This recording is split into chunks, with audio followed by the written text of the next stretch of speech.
আলামিন পবিত্র কুরআনুল কারীমের সূরাতুল কাহফের মধ্যে 9 এবং 10 নম্বর আয়াতে বলছেন, বা'দা আউযু বিল্লাহি মিনাশ শাইতানির রাজীম। আল্লাহ রাব্বুল আলামিন বলছেন, আম হাসিবতা আন্না আসহাবাল কাহফি ওয়ার রাকিম কানু মিন আয়াতিনা আজাবা। হে নবী মুহাম্মদ সাল্লাল্লাহু আলাইহি ওয়াসাল্লাম, আপনি কি মনে করেছেন যে আসহাবুল কাহফের ঘটনা ছিল একটা বিস্ময়কর ঘটনা?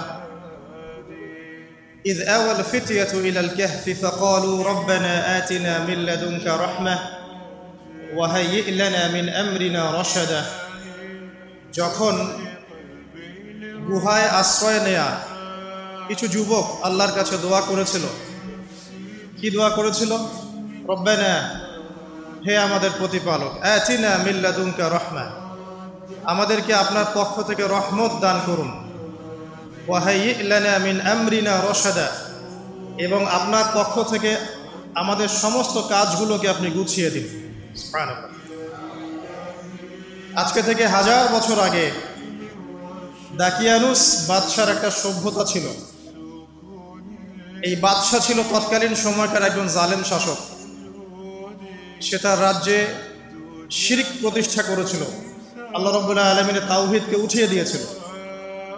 সে তার রাজ্যে নবী সাল্লাল্লাহু আলাইহি ওয়াসাল্লাম, তৎকালীন সময়কার যে নবী আলাইহিস সালাম, তার সুন্নাহকে উঠিয়ে দিয়ে নিজের মন গড়া আদর্শ বাস্তবায়ন করেছিল দাকিয়ানুস বাদশা। তো সেই বাদশার অধীনে থাকা 8 জন বা 9 জন উচ্চ পদস্থ কর্মকর্তার সন্তানকে আল্লাহ পাক হেদায়েত দান করেন, এবং তারাই ইতিহাসে আসহাবুল কাহফ হিসেবে পরিচিত আছেন। এই 7 জন বা 9 জন যুবক উচ্চ পদস্থ কর্মকর্তার সন্তান ছিলেন। তারা তাওহীদকে চিনতে শিখলেন, আল্লাহ রাব্বুল আলামিনকে চিনতে শিখলেন, শিরকের সাথে তাওহীদের আপোষ করলেন না, সুন্নতের সাথে চলমান জাহিলিয়াতের আপোষ করলেন না। এর ফলশ্রুতিতে তাদের উপর নির্যাতন নেমে আসলো। রাজা তাদেরকে 3 দিন সময় দিলেন। 3 দিনের মধ্যে যদি তোমরা তোমাদের ধর্ম ত্যাগ না করেছো, তাহলে তোমাদেরকে মৃত্যুদণ্ড দেওয়া হবে। তো সেই 7 জন বা 9 জন যুবক ওই রাষ্ট্রের মধ্যে কোনো অরাজকতা সৃষ্টি করলো না, বরং তারা সাইলেন্টলি সেই রাষ্ট্র থেকে চলে গেল। সেই ফিতনাপূর্ণ জাহেলি পরিবেশ থেকে নিজেরা আস্তে করে সরে গেল, সেখানে কোনো রকম ফাসাদ সৃষ্টি করলো না। যাওয়ার সময় তারা একটা কুকুরকে সাথে নিয়েছিল, যেই কুকুর বছরের পর বছর তাদেরকে পাহারা দিয়েছে গুহার মধ্যে। চলতি পথে একটা গুহায় তার আশ্রয় নিয়েছিল, যে গুহার মধ্যে তারা ঘুমিয়ে পড়ে, এবং আল্লাহ রাব্বুল আলামিন 309 বছর পর তাদের ঘুম ভাঙান। 309 বছর পর যখন ঘুম ভাঙলো, তারা ক্ষুধার্ত ছিলেন, একে অপরকে জিজ্ঞাসা করছিলেন যে কেম লাবিসতুম, তোমরা কতদিন ঘুমিয়েছ? একজন বলছিল লাবিসনা ইয়াওমান আও বা'দা ইয়াওম, আমরা হয় একদিন ঘুমিয়েছি বা একদিনের কিছু অংশ ঘুমিয়েছি। যাই হোক, তারা ক্ষুধার্ত ছিলেন, তাদের পকেটের মধ্যে কিছু মুদ্রা ছিল, আর সেই মুদ্রা বর্তমান সময়ে চলমান মুদ্রার মতো ছিল না। বর্তমান সময়ে যে চলমান যে মুদ্রাগুলো আছে, যেখানে গোল্ড এবং সিলভারের কোনো অনুপ্রবেশ নাই, যদিও বা কোরআন এবং সুন্নায় গোল্ড এবং সিলভারের কয়েনের কথা আছে, তবে পশ্চিমা সভ্যতা এটাকে হারাম করে দিয়েছে। আর পশ্চিমা সভ্যতা কোনো কিছুকে হারাম করে দিলে সেটা সারা বিশ্বেই হারাম হয়ে যায়, আর পশ্চিমা সভ্যতা কোনো কিছুকে হালাল করে দিলে সারা বিশ্বেই সেটা হালাল হয়ে যায়। পশ্চিমারা যদি বলে পর্দা হারাম, বিশ্ববাসী বলবে হারাম হারাম। তারা যদি বলে পর্নোগ্রাফি জেনা হালাল, সবাই বলবে হালাল হালাল। এখন মানুষ আল্লাহর ইবাদতের চেয়ে পশ্চিমাদের ইবাদত বেশি করে। আর এটা বলে রাখি, সূরা তাওবার 31 নম্বর আয়াতে আল্লাহ পাক বলেছেন, কেউ যদি আল্লাহ পাকের হালালকে হারাম করে নেয় আর আল্লাহ পাকের হারামকে হালাল করে নেয়, এটাকে আল্লাহ পাক কুফরি এবং শিরক বলেছেন। তো দাকিয়ানুস বাদশার যুগটাও ঠিক এমনই ছিল। তো তারা যখন সেই মুদ্রাগুলো নিয়ে বাজারে গেল খাবার কেনার জন্যে, তখন তাদেরকে অ্যারেস্ট করা হলো। কি অভিযোগে? অভিযোগটা হচ্ছে যে তারা গুপ্তধন পেয়েছে, এই অভিযোগে। কিন্তু বাস্তবিক অর্থে তারা কোনো গুপ্তধন পায় নাই। তারা বলছিল আমরা গতকাল মাত্র এখান থেকে বের হয়েছি, আজকে রাতটা এই গুহায় আশ্রয় নিয়েছিলাম, এতটুকু তারা বলেছে। যাই হোক, তথ্য প্রমাণ যাচাই করে দেখা গেল যে তারা যে ঘুমিয়েছিল এতে প্রায় 309 বছর অতিবাহিত হয়ে গেছে, এবং এখন যে বাদশা ক্ষমতায় আছে সে আলহামদুলিল্লাহ একজন তাওহীদপন্থী মানুষ। সে আল্লাহকে বিশ্বাস করে, নবী রাসূলকে বিশ্বাস করে, আল্লাহ পাকের ঐশী গ্রন্থকেও বিশ্বাস করে। তবে ওই সমাজের মানুষ একটা বিষয়কে বিশ্বাস করে না, সেটা হলো মৃত্যুর পর পুনরুত্থান বা রিজারেকশন, যেটা আমরা বলি, মৃত্যুর পর পুনরুত্থান, এই বিষয়টাকে তারা স্বীকার করে। তো আল্লাহ রাব্বুল আলামিন মাত্র 9 জন যুবকের মধ্য দিয়ে পুরো একটা নেশনকে শিক্ষা দিলেন যে মৃত্যুর পর পুনরুত্থান সত্য। যে আল্লাহ রাব্বুল আলামিন 309 বছর ঘুম পাড়িয়ে রেখে জীবিত করতে পারেন, নিঃসন্দেহে সে আল্লাহ রাব্বুল আলামিন লক্ষ কোটি মানুষকে 1000 বছর পরেও জীবিত করতে পারবেন ইনশাআল্লাহ। এতে করে ওই পুরো সমাজটাই তাওহীদপন্থী হয়ে গেল আলহামদুলিল্লাহ। এই হলো আসহাবুল কাহফের ঘটনা, খুব সংক্ষিপ্ত করে বললাম। এই আসহাবুল কাহফ তারা কিন্তু খুব উচ্চ পদস্থ কর্মকর্তার সন্তান ছিলেন এবং তারা ছিলেন যুবক। তারা কেউ কাউকে চিনতেন না, কিন্তু আল্লাহ পাক তাদের মধ্যে একটা হৃদয়ের বন্ধন দিয়ে দিয়েছিলেন। এবং তারা ওই রাষ্ট্রে কোনো ফাসাদ সৃষ্টি করেন নাই, কোনো অরাজকতা সৃষ্টি করে নাই, তারা ভাঙচুর করে নাই, তারা হরতাল করে নাই, অবরোধ করে নাই, কিচ্ছু করে নাই। তারা তাওহীদের দাওয়াত দিয়েছে, মানুষ কবুল করে নাই, তাদেরকে আলটিমেটাম দেওয়া হয়েছে, দিন পরিবর্তন করো, না হলে তোমাদেরকে মৃত্যুদণ্ড দেওয়া হবে। তারা আস্তে করে সেখান থেকে চলে গিয়েছে, জাহেলিয়াত থেকে টোটালি ডিসকানেক্ট হয়ে গেছে। এরপরে আল্লাহ পাক তাদেরকে এমন একটা ঘটনা ঘটালেন যাতে করে পুরো একটা সভ্যতা হেদায়েত পেয়ে গেল আলহামদুলিল্লাহ। শুধু তাই নয়, এই ঘটনা কোরআনে থাকবে, আর কোরআন কিয়ামত পর্যন্ত থাকবে ইনশাআল্লাহ। যত মানুষ কোরআন তেলাওয়াত করবে ইনশাআল্লাহ সবাই এই ঘটনার আলোকে হেদায়েত পাবে ইনশাআল্লাহ। তো দেখুন, অল্প কিছু মানুষকে দিয়ে আল্লাহ পাক বড় কমিউনিটিকে হেদায়েত দিতে পারে। তাদের দোয়াটা আমরা সবাই করি আজকে। তারা দোয়া করেছিল, রব্বানা আতিনা মিন লাদুনকা রাহমা ওয়া হাইয়্ লানা মিন আমরিনা রাশাদা। ঠিক একই যুগ আবারও এসেছে ঘুরে ফিরে, সময় পরিবর্তন হতে থাকে। আমরা একটা কথা বলি, ইতিহাস পড়তে গিয়ে পড়াতে গিয়ে, যে হিস্ট্রি রিপিটস ইটসেলফ। আমরা বলি যে ইতিহাস নিজেই নিজের পুনরাবৃত্তি ঘটায়। ঠিক অনুরূপ ঘটনা ঘটেছিল নমরুদের সময়ও। নবী ইব্রাহিম আলাইহিস সালাম তাওহীদপন্থী, নমরুদ তাওহীদপন্থী নয়। সে মনে করে যে সেই হচ্ছে এই পুরো মহাবিশ্বের রব। আল্লাহ রাব্বুল আলামিন ইব্রাহিম আলাইহিস সালামের মাধ্যমে তাকে তাওহীদের দাওয়াত পৌঁছালেন, সে কবুল করলো না। আল্লাহ রাব্বুল আলামিন সামান্য যে বলে মশা, ক্ষুদ্র একটা মশা দিয়ে নমরুদকে শেষ করে দিলেন। আল্লাহ পাক সব করতে পারেন। ইতিহাস এভাবেই পুনরাবৃত্তি ঘটিয়েছে আদ এবং সামুদ জাতির ক্ষেত্রেও। আদ জাতির লোকেরা অনেক লম্বা লম্বা ছিল, ফিজিক্যালি অনেক স্ট্রংলি বিল্ট, তারা পাহাড় কেটে বাড়িঘর নির্মাণ করত। সামুদ জাতীয় ঠিক এরকমই ছিল, তারা পাহাড় পর্বত কেটে বাড়ি নির্মাণ করত। আল্লাহ রাব্বুল আলামিন হুদ আলাইহিস সালামকে পাঠালেন, সালেহ আলাইহিস সালামকে পাঠালেন দাওয়াত দেওয়ার জন্য। তারা দাওয়াতি কাজ করলেন, কম দাওয়াত গ্রহণ করলো না। ইল্লা কালিলাম মিনহুম, অল্প কিছু মানুষ ইসলাম কবুল করলো, বাকিরা বেশিরভাগই করলো না। আল্লাহ রাব্বুল আলামিন বিশাল কওমটাকে, যারা বলতো মান আশাদ্দু মিন্না কুওয়া, আমাদের চেয়ে শক্তিশালী আর কে আছে, তারা এই কথা বলতো। কোরআন এই কথা বলছে, কোরআন বলছে, তারা বলতো মান আশাদ্দু মিন্না কুওয়া, আমাদের চেয়ে শক্তিশালী আর কে আছে। এখন এই স্লোগানগুলো আমরা ওয়ার্ল্ড অ্যাফেয়ার্স ঘাটলে দেখতে পারি না?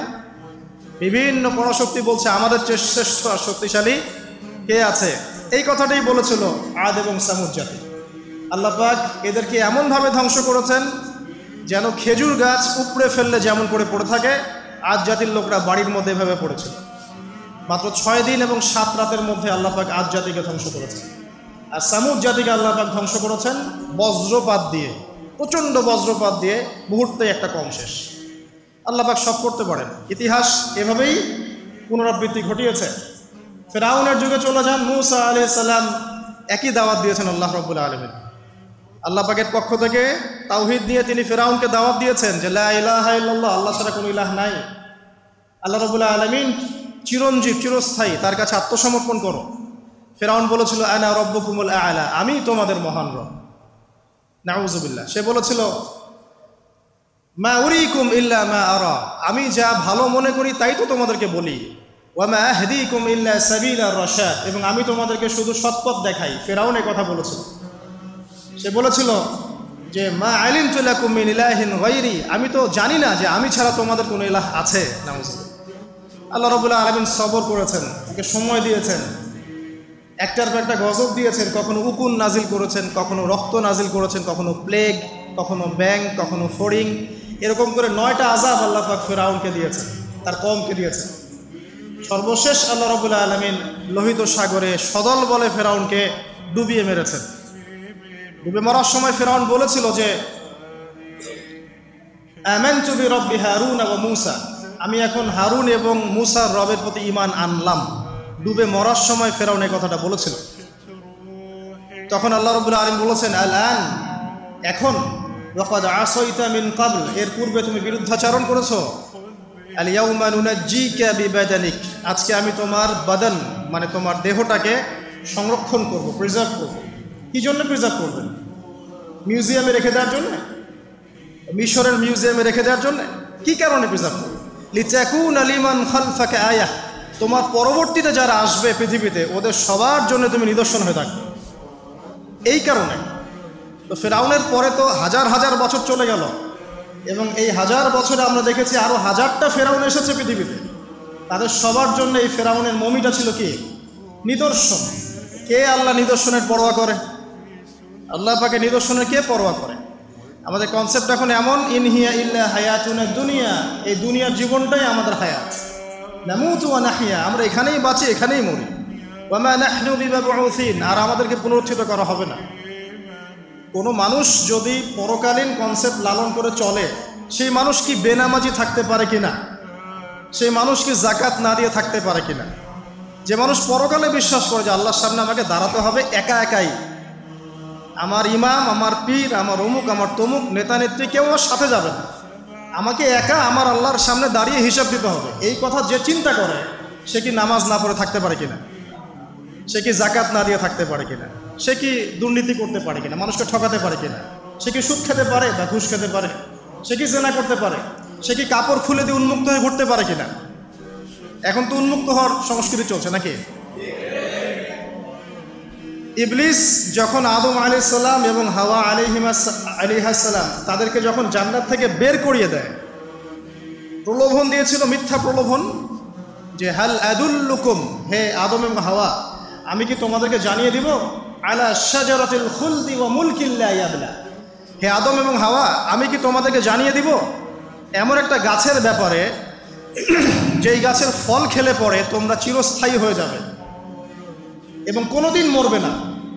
এই যে চিরস্থায়িত্বের টোপ আর অমরত্বের টোপ, এই দুইটা টোপ দিয়ে আমাদের পিতামাতাকে ইবলিস জান্নাত থেকে বের করে দিয়েছে। এখন পৃথিবীতে যত মানুষ পথভ্রষ্ট হচ্ছি আমরা, আমাদের এই দুইটা খাসলতের কারণে। আমরা অমরত্ব আশা করছি, আমাদের চলাফেরা দেখলে মনে হয় আমরা মরবো না, পরকালীন কনসেপ্ট বাদ। একটা হচ্ছে চিরস্থায়িত্বের টোপ, ক্ষমতা, এই যে ক্ষমতার দাপট, এই দুটো আমাদেরকে কিন্তু পথভ্রষ্ট করছে। ঠিক একই অস্ত্র ছিল ইবলিসের। সূরা আরাফ পড়ে দেখেন, আমি কোনো কিছু বানিয়ে বলছি না। তখন আল্লাহ পাক বললেন যে ইয়া বানি আদম, হে বনু আদম, আদমের সন্তান যারা আছো, আমাদেরকে আল্লাহ পাক বলছে তোমরা শোনো, লা ইয়াফতিনান্নাকুমুশ শাইতান, শয়তান যেন তোমাদেরকে ফিতনায় না ফেলতে পারে। কামা আখরাজা আবাওয়াইকুম মিনাল জান্নাহ, ঠিক যেমন করে তোমাদের পিতামাতাকে শয়তান জান্নাত থেকে বের করে দিয়েছে। যেহেতু আমাদের পিতা আর মাতাকে শয়তান জান্নাত থেকে বের করে দিয়েছে, আল্লাহ পাক এই আদমের সন্তানদেরকে বলছেন তোমরা সতর্ক থেকো, তোমাদেরকে যেন শয়তান জান্নাত থেকে যেভাবে বের করেছিল তোমার পিতামাতাকে, এমন করতে না পারে। আর কি করতে না পারে? ইয়ানজিউ আনহুমা লিবাসাহুমা লিউরিয়াহুমা মিন সাওআতিহিমা, পড়ে দেখেন সূরা আরাফ। আল্লাহ বলছেন মনে রেখো আদমের সন্তানরা, ইবলিস কিন্তু শুধু তোমার পিতামাতাকে জান্নাত থেকে বের করেই দেয় নাই, বরং গাছের কাছে নিয়ে গিয়েছিল, ফল খাওয়ার সাথে সাথেই তাদের গায়ের পোশাক খুলে পড়ে গিয়েছে। তাহলে আমাদের পিতামাতাকে জান্নাতে নগ্ন করে দিয়েছিল কে? সেই কথা আল্লাহ পাক বলছেন আদম সন্তানদেরকে তোমরা সতর্ক থেকো, তোমাদেরকে যেন ইবলিস নগ্ন করতে না পারে, ঠিক যেমন করে তোমাদের পিতামাতাকে করেছে।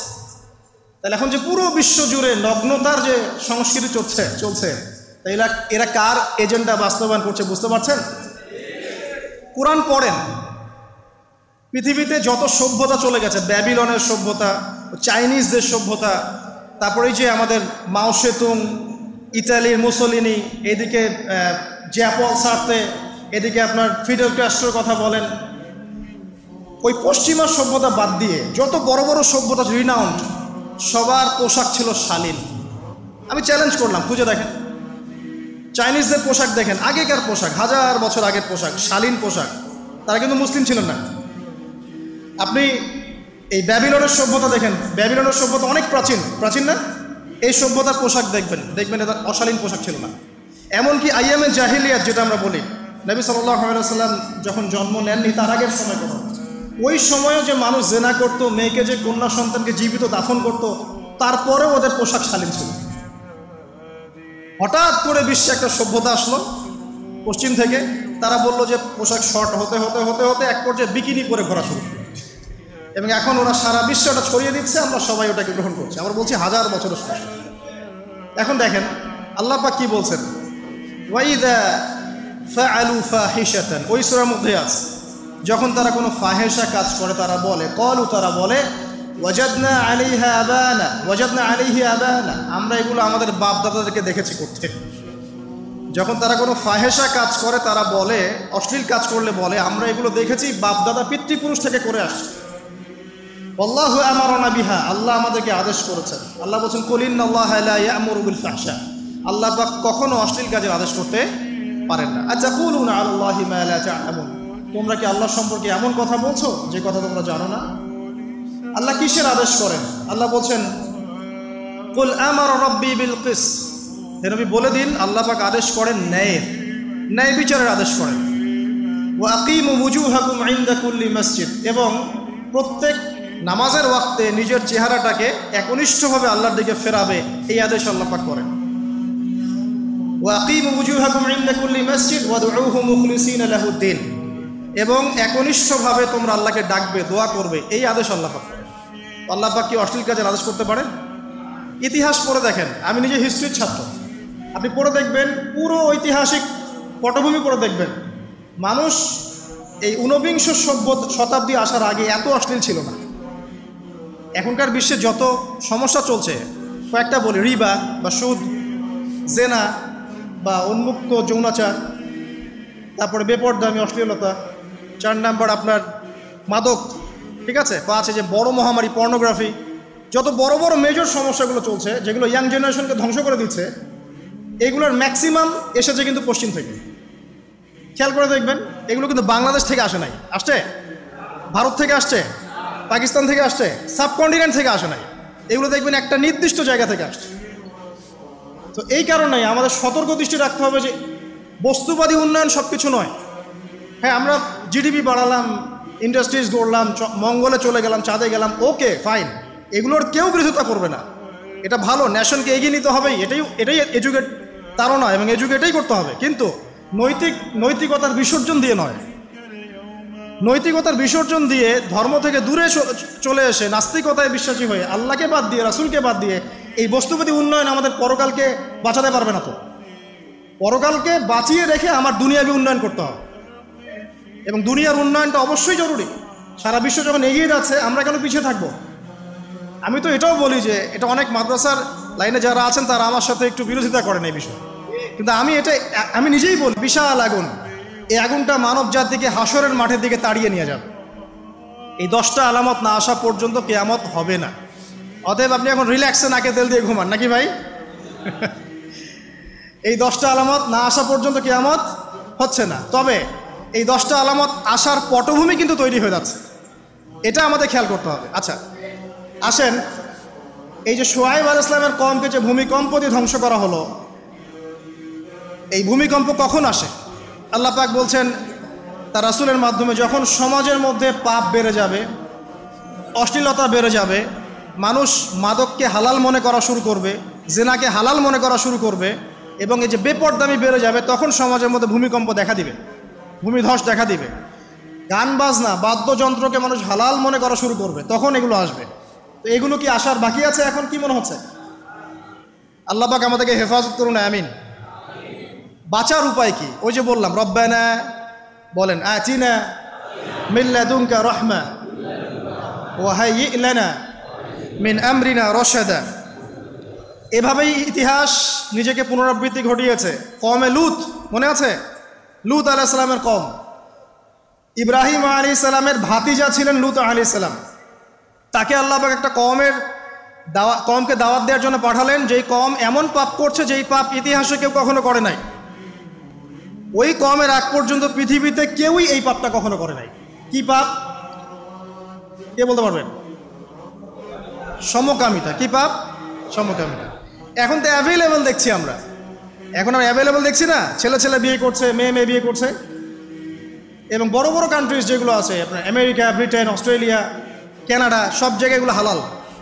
এগুলো হালাল। স্বাধীনতা, বাক স্বাধীনতা। আপনি চাইলে একটা মেয়েকেও বিয়ে করতে পারেন, ছেলেকেও করতে পারেন। আবার কোরআনে বলেছে ছেলে ছেলে সমকামীর কথা, কিন্তু এই যুগে এসে আমরা দেখছি মেয়ে মেয়েও সমকামী। সুবহানাল্লাহ। এবং এটা আমাদের দেশে ছড়িয়ে পড়ছে। এটা কিন্তু অ্যালার্মিং একটা বিষয়। আমরা সবাই বাইরে ভালো মানুষের মুখোশ ধরে আছে ঠিকই, কিন্তু ভিতরে ভিতরে সমাজ এগুলো চলছে।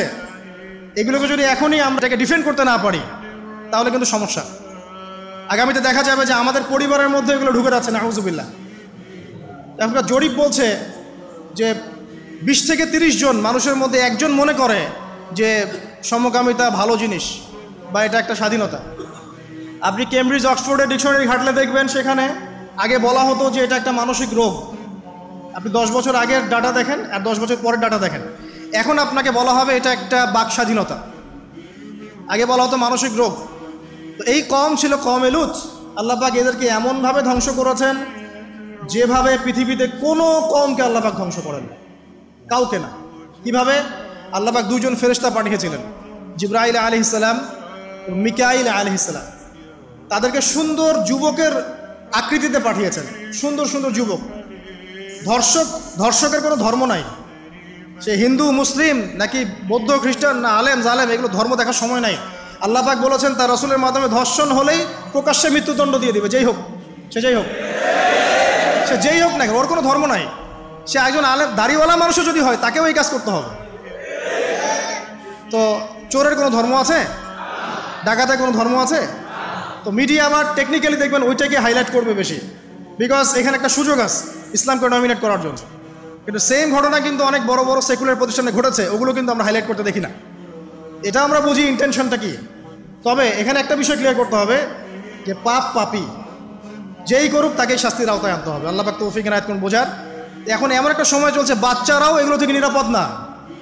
5 বছরের মেয়ে, 7 বছরের মেয়ে, কয়দিন আগে দেখলাম যে 2 বছরের মেয়ে, নাউজুবিল্লাহ, তার সাথেও নাকি এরকম ঘটনা ঘটেছে। এবং উত্তরবঙ্গেরই ঘটনা এগুলা। আর এগুলো শহরের চেয়ে এখন গ্রামে বেশি হচ্ছে। কারণ কি জানেন? গ্রামে তো আগে মানুষ এই উন্মুক্ত পোশাক আশাক দেখতো না খুব বেশি। এখন যখন পর্ন চলে আসছে হাতে, বাসায় সব এগুলো দেখছে, তখন গ্রামে দেখবেন ধর্ষণ বাড়ছে না? এটা নিয়ে আমি আলাদা লেকচার দিয়েছি যে কতগুলো ধর্ষণ হয়েছে এই পর্যন্ত। এই বছরই লাস্ট এই বছরই দেখবেন রিপোর্টেড 1337টা রেপের ঘটনা ঘটেছে এই বাংলাদেশেই। অ্যালার্মিং বিষয়। আর আমেরিকাতে প্রতি 6 জনে 1 জন রেপ হয়। আর রেপের রাজধানী হচ্ছে সাউথ আফ্রিকা, ওখানে প্রতি 3 জনে 1 জন রেপ হয়। তো এগুলো কিভাবে হচ্ছে? Only because of pornography. এটা যদি এখনও বন্ধ করতে না পারা যায়, আগামী ভবিষ্যৎ খুব খারাপ হবে। যেখানে সেখানে মানুষ জেনা করবে, যাকে তাকে রেপ করবে, দেখে নিন। বিকজ এটা ভিতর থেকে মানুষকে পশু বানিয়ে দিচ্ছে। আমরা জানি এর পিছনে একটা বড় ইন্ডাস্ট্রি কাজ করে, যারা সারা বিশ্বে প্রায় $98 বিলিয়ন ব্যবসা করে পর্ন দিয়ে।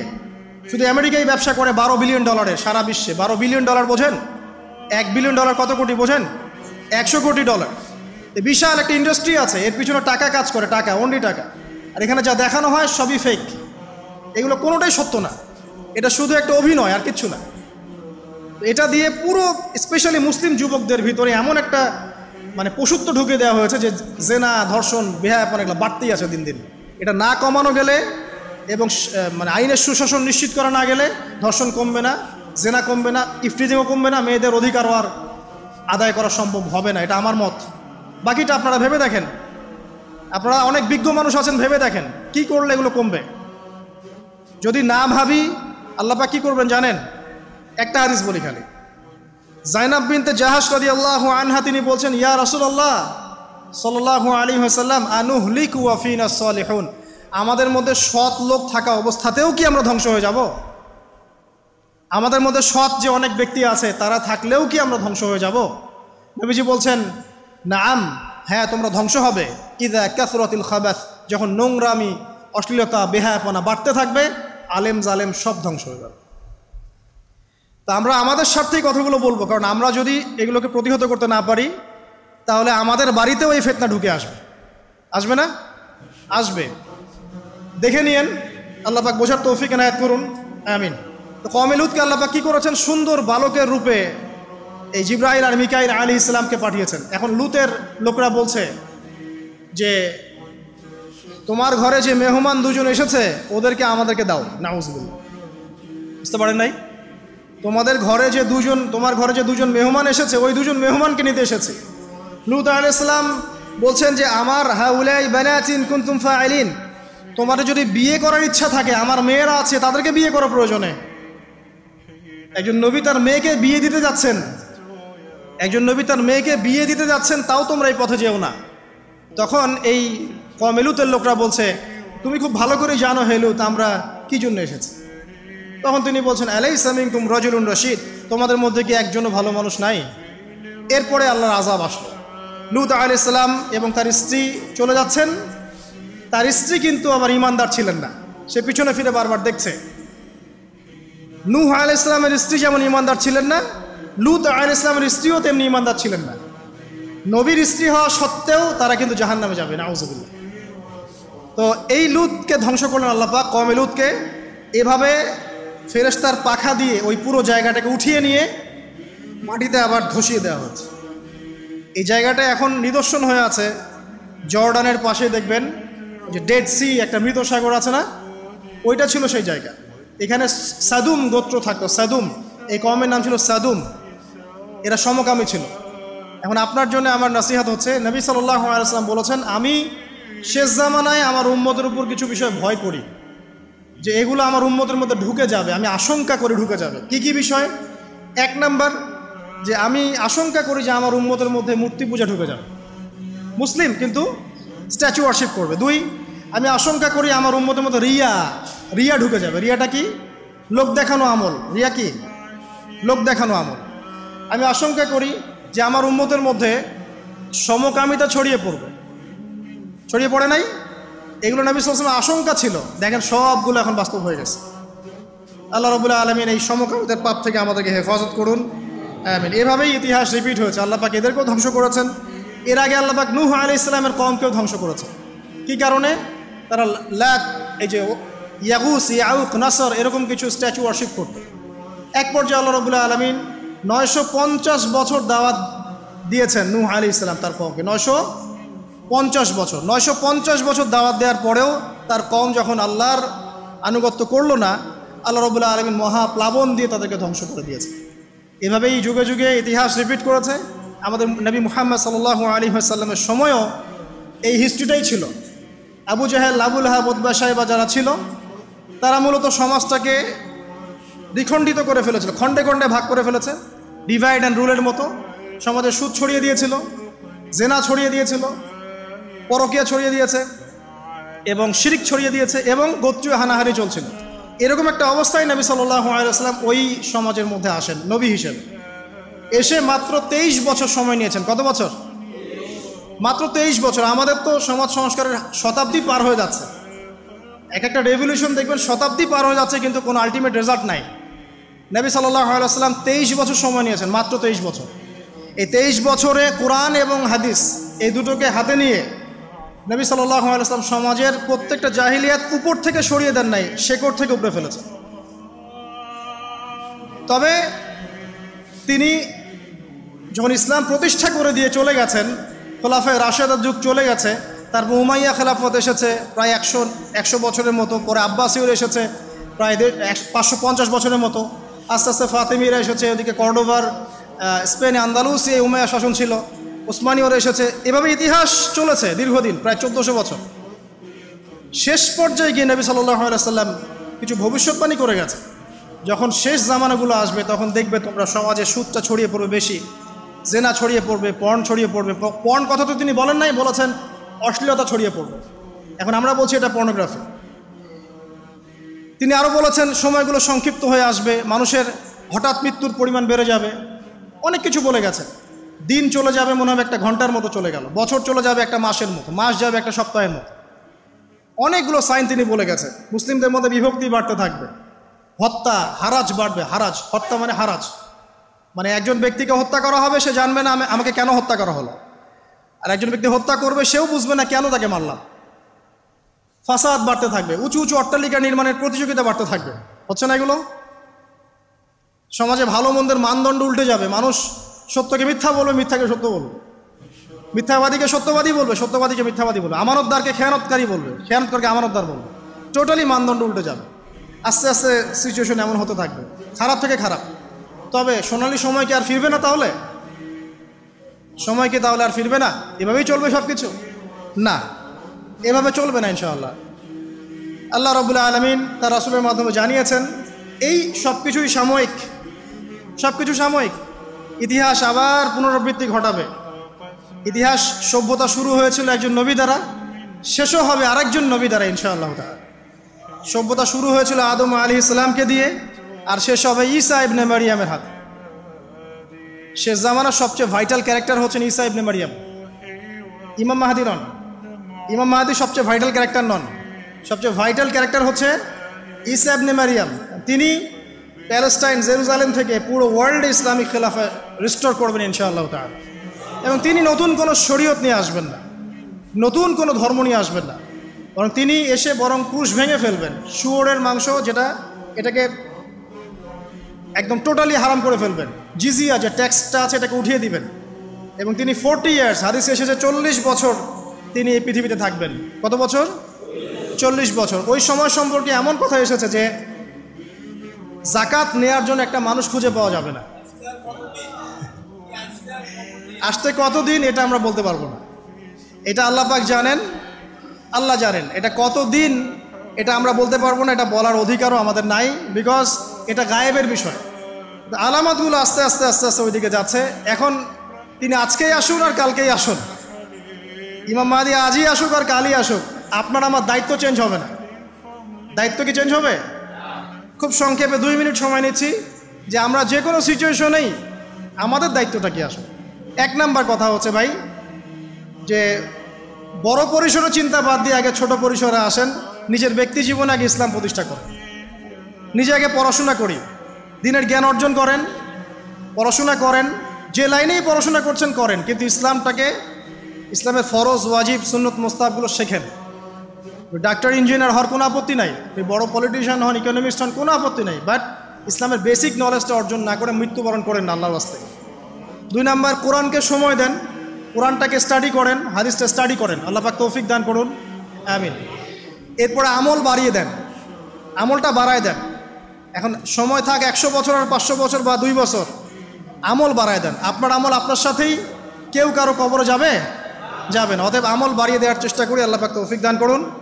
আমল বাড়ানোর সবচেয়ে সেরা পদ্ধতি হচ্ছে রাসূল সাল্লাল্লাহু আলাইহি ওয়াসাল্লামের সুন্নাহ মতো জীবন গড়া, নবীর সুন্নাহ মতো জীবন গড়া। প্রত্যেকটা কাজ রাসূল সাল্লাল্লাহু আলাইহি ওয়াসাল্লামের সুন্নাহ মতো করেন, ইনশাআল্লাহ প্রতিটা কাজই নেকি হবে ইনশাআল্লাহ। আর কি বাড়াবো? আদর্শ পরিবার। এটা বারবার আমি একটা কথা বলি যে আদর্শ পরিবারের কোনো বিকল্প নাই। পারিবারিক আদর্শ, পারিবারিক মূল্যবোধ সবচেয়ে বড় শিক্ষা। এই শিক্ষাটা অন্য জায়গায় আপনি পাবেন না। সো পারিবারিক আদর্শটা ঠিক করার চেষ্টা করি আমরা। আমাদের বাচ্চাদের প্রতি সচেতন হই, কার সাথে মিশছে, কি করছে, ওদেরকে ডিভাইসে এডিক্টেড হতে দিয়েন না, এত সহজেই স্মার্টফোন ওদের হাতে তুলে দিয়েন না। বাসায় ছোট ছোট মেয়েদের ব্যাপারেও সচেতন হন, তাদের ব্যাপারেও খেয়াল রাখেন, তাদেরকে নিরাপত্তায় রাখেন। পর্দা, এটা তো বলতেই হবে, এটার কোনো বিকল্প নাই। যে যাই বলুক না কেন, আপনার ইজ্জত সম্মান আপনার কাছেই, এর কোনো বিকল্প নাই। রাসূল সাল্লাল্লাহু আলাইহি ওয়াসাল্লাম এবং আল্লাহর বিরুদ্ধাচারণ করে আপনি প্রগতি অর্জন করতে পারবেন না, আপনি উন্নতি অর্জন করতে পারবেন। পারতে পারেন, সেটা বস্তুবাদী, পরকালে এর কোনো অস্তিত্ব থাকবে না। আর কি করতে পারি আমরা? হালাল অর্থনীতি সার্চ করতে পারি।